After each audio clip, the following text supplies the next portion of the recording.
joining me for this video about condo documentation. Super exciting. Okay, I'm kidding. It's not really that exciting. But if you got to this video, you're thinking about buying a condo and you're wondering what the heck documents am I going to have to read, or you've already received some documents and you want to understand what they are, or you're getting ready to sell and you're doing some due diligence and you want to know what to do.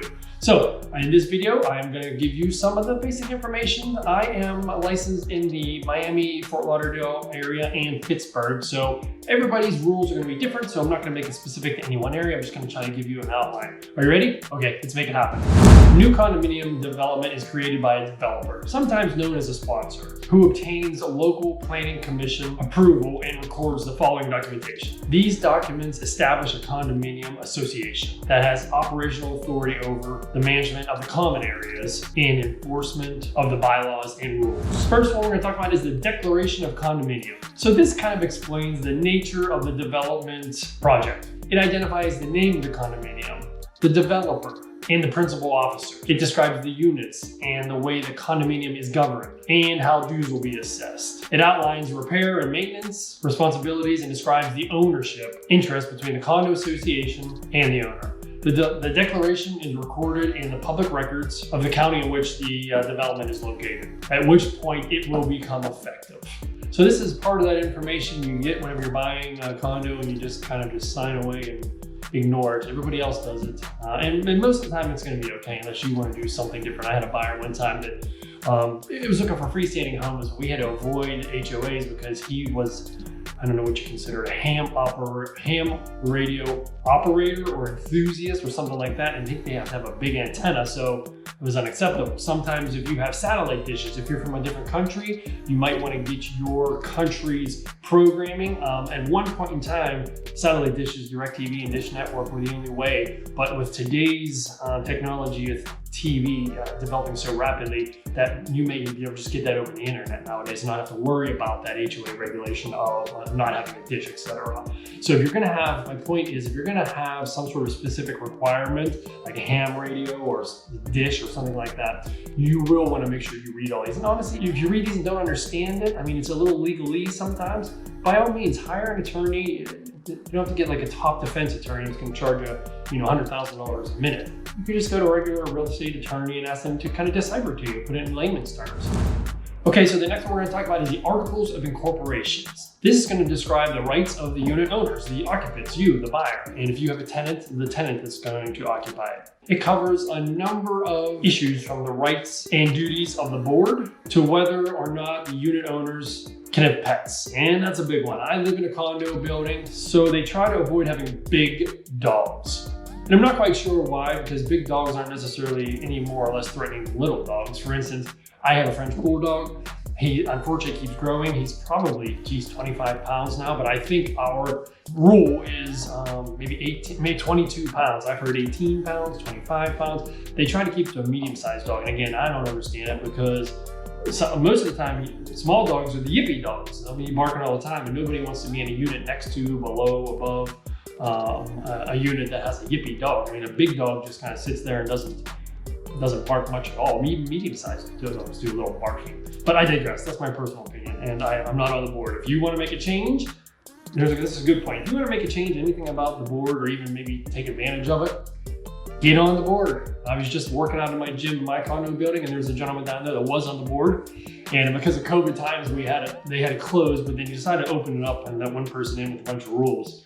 And he said that the only reason it's open is because the HOA president wants to use the gym. And I said to him, well, that's the reason for being on the board. I mean, get on the board if you want to change the rules or, swing the rules towards you. So back to the Articles of Incorporation. It generally includes key issues such as a rental policy. This is a big one. Before you buy a condo, if you're buying it just to put a tenant in there, you want to make sure. When I list condos for developers, sometimes we have a percentage, only 50% can ever be rented. So the numbers would have to be figured out, but you need to do your due diligence if you're going to try to rent this out.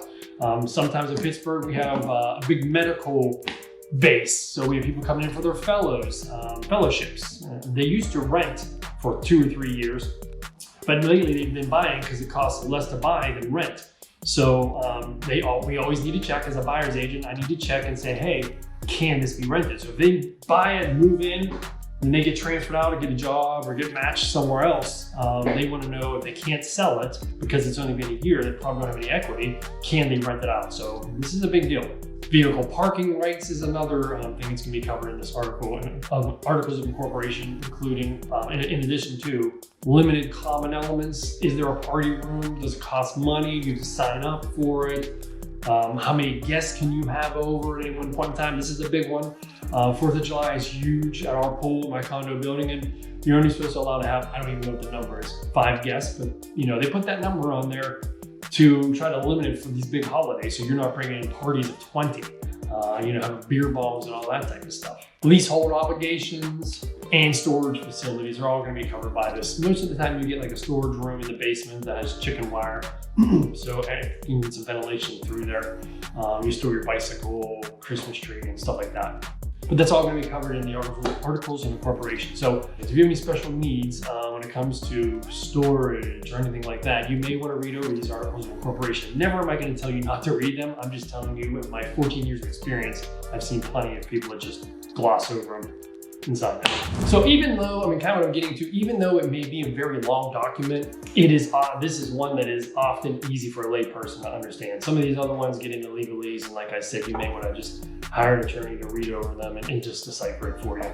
Okay, if you haven't hit the subscribe button, please do. Tap the bell, hit all notifications. I don't just talk about condos and boring stuff like bylaws. I talk about luxury properties, take you on luxury tours, and give you some more how-to type of stuff. All right, I want to finish up with one of the probably the most important sets of documents, and that's the bylaws. So the bylaws are just the basic rules under which the condominium building, HOA, actually operates.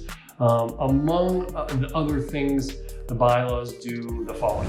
So they specify the number of board members. Next is it'll detail the nature of the officers and their duties. It'll also kind of outline how the board members are elected. Pretty important if you want to get on the board so you can manipulate the rules for your own good. Define the requirements of the annual membership meeting. Describe the voting rights of each person, set forth the number of board of director seats the sponsor can have, and when they must give up control. Describe any sublet provisions, and identify any restrictions on the use of the units and the common areas. It'll describe the owner's rights to make any repairs. And lastly, it'll define the method for making any changes to the bylaws. Okay, so I hope you enjoyed this super exciting video about condominium documentation.